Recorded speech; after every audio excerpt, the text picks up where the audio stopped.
Hello, this is Malorian, and this is going to be my 8th game of the Bretonnian Campaign. That's right, 8. And, Once Bitten and Anthony from the Sustainable Center, they're both at game 9 already. So I got a game in hand, which is good. However, I need to catch up because I'm a slowpoke in the campaign right now. So I'm going for 3 more virtues. I got my 2 lords here and a paladin, running no magic again because I'm cool like that. And the BSB, he's going to be going for the virtue of noble disdain. So basically for this one here, I can't take any shooting, and I have to go and destroy a shooting unit. So that shouldn't be too hard as long as he has something. The middle one there at the lance, that's going to be with the virtue of audacity. So that one there, I get to re-roll as long as the strength of my target is higher than me, so basically 5 or higher, and then I'll get to re-roll yet a hit into wound. And what I need to do is either kill a character or a monster. So that's his dealio. The last guy on the right, he's going for the virtue of confidence. Now I have to take the gauntlet with him, so I always have to issue challenge and accept them, but in challenges I get to reroll the hidden wound. So what I did for this is I gave him the sword of bloodshed, just lots of attacks, and the silver lance on the purple one there. And I mean, hopefully I can score all 3 just by killing characters in one shooting unit. So looking at his army here, he's going to have some night goblins with bows. So there's my shooting unit. But behind them is going to be a big unit here of, I can't remember if it's 40 or 30 Savage Orc Biggins. And in there, of course, they have the level 1 Shaman that has a shrunken head. So I can feel free to go kill that shooting unit, but they're going to have Biggins in my face. And the big thing here is he went ranked because he knows we're going to get the charge into him. He wants to be steadfast. And this is one of these things where it's kind of like a double-edged sword. I believe this is the right way to play it, because if you go in a horde, I can hit you with multiple lances and break you because, you're strength 5, I'll have a 5+ ward and blah, blah, blah. This way here, you can absorb the charge and then go over to a horde, and it's kind of scary. Otherwise, on this side, he's going to have some squigs. He has a big unit of black orcs as well, 30 of them. And in there, he's going to have a war boss and a BSB, so another nasty unit. Then 4 trolls. The crypt war is just a proxy. And then a big unit of night goblins. And then finally a, mangler squig. So some scary stuff here, especially since I know from that top right that he has 6 fanatics. He has 2 units of night goblins, so guess where those are. Overall, the board looks like this. We're just doing the pitch battle like we're supposed to for the campaign. And you know what? Because we're just trying to set stuff up fast, we just kind of threw things around. So really, terrain's not going to be playing really any part in this game. Otherwise, I have my Pegasus Knights that vanguard up. I have both my Confidence Lord and the BSB in the far left, because, hey, the BSB has to kill those Night Goblins, and then I figure that Shaman will be a pretty easy character to kill. He does have unit champs in all these units, so that's going to be problematic. But otherwise, the plan is for the Pegasus Knights to draw out the Fanatics so that won't be a worry. My little units of 5 are going to go up there and hopefully take care of the Mangler Squig and draw out those Fanatics. And then really I got my unit with the Flaming Banner on the far right to deal with the Trolls.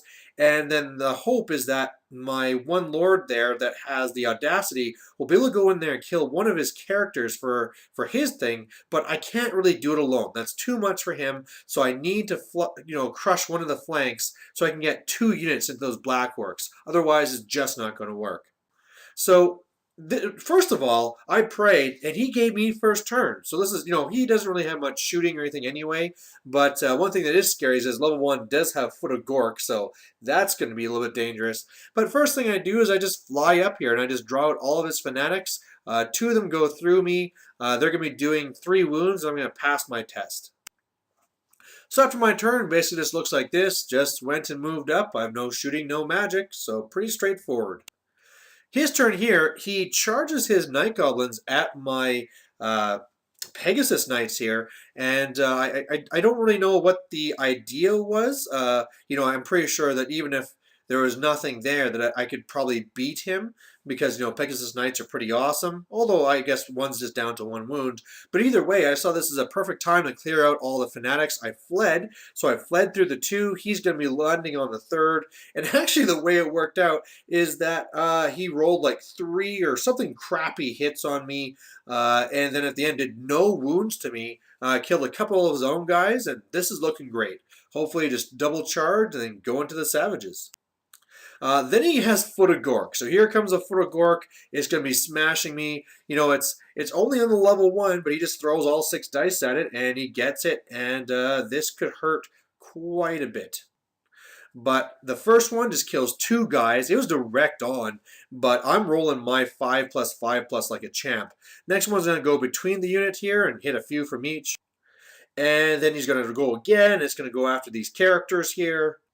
But after everything's said and done, I did not lose that much. As you can see, I lost, what was it, like I think 2 knights from the left unit, and that's it. And that's from 3 stomps. So like I said, I was rolling my armor saves and my ward saves like it was insane. Like my 5+s were like 3+s. So really lucked out there. Otherwise, you can see his Manglers just trying to get in my face. Otherwise, things are kind of holding back. The Squigs tried for a long bomb charge onto my knights, failed it, so they just went up to there. And the Black Orcs and the Night Goblins are staying back for now. So my turn, I have my charges. So I have the 2 units into the Night Goblins here on the left, going to beat them, overrun into the other unit there. And then on the other side here, this isn't really a great combat, having the 5 go into the Squigs. But you know what? I just need to tie them up. I need to grind them down, because in my whole stalling idea, I can't have them going after my big bus. So I'll charge in there, and I might even eventually lose, but at least I should stall them for a while. Over here, I crushed those Night Goblins, no problems there. But on the overrun, on the Knights Errant, I rolled triple 1s. So I failed the overrun into the Savages, and I don't really like this because they already have some losses. I'm sure he's just going to take the challenge on the champ, so yeah, that was unfortunate. Otherwise, the board looks like this. My other 2 lances had moved back. Remember, I'm just trying to stall. And in the combat there, yeah, I killed like 5 of his Squigs. He killed one of my guys back. He's steadfast, and he holds. So his turn here, he goes for Foot of Gork again. And he's going to be trying to stamp on these guys here. But he's going to have some scattering problems here. I think he stomped them twice. And yeah, scattered off like both times. And then after that, he rolls a 1. I get to do it to his Black Orcs, and I kill 11 of them. So, yeah, so far Foot of Gork has killed like 2 or maybe 3 of my guys and 11 Black Orcs. So I think Gork knows who the more typical Orc player is here. So after everything's said and done, it looks like this. Looking at it, yeah, he didn't kill any of my guys with Foot of Gork. So totally just big time bad luck there. And actually, one of them scattered off. One of them only scattered partially. So I still had like a few guys hit. But again, I'm making my Lady of the Lake saves like crazy. Otherwise, in the... what is it? He turns around his Night Goblins to start dealing with the guys on the left. His Trolls and his Black Orcs move up. And over there, I issue my challenge. He accepts with the challenge, or the champion. I kick his butt. Otherwise, when he went for that Foot of Gork, he actually got a miscast with that. And so he did a wound to my lord. So that kind of hurts. He killed a couple of his guys. But really what happened here is that I won, and he was steadfast and he held. So now he has, from now on, no Choppa, no Frenzy. And I think the mistake he made here is that he probably should have gone for Horde formation. I mean, my other lance is going to be charging in regardless. He might as well go to Horde this time to get more attacks in. Because, hey, I mean, you might be steadfasting with ranks, but you're kind of just like planning on losing at that point. So on my turn, I have my charges. I have the little lance go into the guys up there. And the other thing, the Knights Errant charge into the Savages. The other Knights Errant with my other Lord go into the Black Orcs. And this is a thing where, like I told you, I was trying to stall, but with him losing half his guys, I have no problem dedicating. The Knights of the Realm with the Flaming Banner, they tried going into the Trolls, but I rolled triple ones again. So, whatever. Over here, I direct my attacks onto his general, and I kill his war boss. So there's that one virtue, and yeah, that's really bad for orcs and goblins when their general dies. Otherwise, over here, I now issue the challenge. He can't refuse. I get to fight the shaman, and I kill the shaman. So there's another virtue. And after everything's said and done, it looks like this. So, on the far left, that was just a total pillow fight. You know, like I went and I killed the shaman, and like one guy, he did like one guy back or something, or two guys back, and at the end of the day, he steadfast and he held again. Otherwise, his squig herd now beat my knights and I got away. And against the Black Orcs, I crushed them, but I don't want to chase them because I'll be showing my flank to the Night Goblins. So I just let him flee, the BSB and the banner automatically die, and yeah, he's in a pretty bad spot here. So his turn, he's going to fail stupidity, but he's going to flank my knights with these guys here. He also failed animosity with his night goblins, so they can't do anything.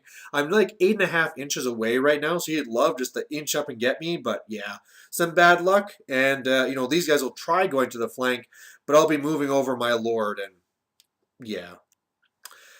So what happens is that he explodes. I kill enough guys. He kills like one of mine. He's going to explode here, kill like one of my other knights, but you know, these guys are dead. And overall, the board now looks like this. So yeah, killed the Savages this time with all those guys charging in and all that stuff. I mean, well, no, okay, they charged last time. This time, just grinding him down. He failed his steadfast. The one Knights Errant are off the board. The other unit is just there. You know, they're kind of out of the game now, but it doesn't really matter. And yeah. So my turn, I do some charges. I'm going to be charging my Knights of the Realm into the Trolls, and I do them first to bring out the Fanatics. And the Fanatics go here. The first one did like no wounds, but I'll have to go through the other one to get inside. And yeah, basically at this point he's going to call the game because we do the fight for the Trolls. I beat them because I got the Flaming Banner. They're going to break. I'm going to go into the flank of the Black Orcs. They're going to break. Then all he's going to have is the Night Goblins. And that's only if they pass their leadership 5. Otherwise, they're going to run off the board. So he just says, hey, let's just call it here. It's pretty much over anyway. So looking at the virtues, I killed characters with both of my lords. So both the ones are good. I also killed the shooting unit with my paladin. So hooray, I get 3 virtues. All right, so looking at the overall here, we are actually all tied at 11 virtues. So we are all just right at the finish line here, neck and neck. However, remember, I have one game in hand. So I have one more shot here. You know, I could finish it before they do. But the big thing to remember for my virtues is that my last 2 ones are ones that could be hard to get because they're situational.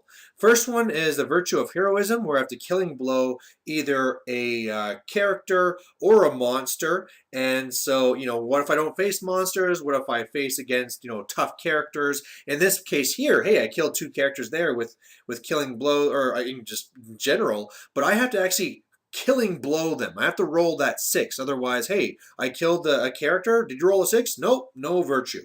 So that could be hard to get. The other one that I need to get is the virtue of the joust. And for that one, I have to charge a cav unit.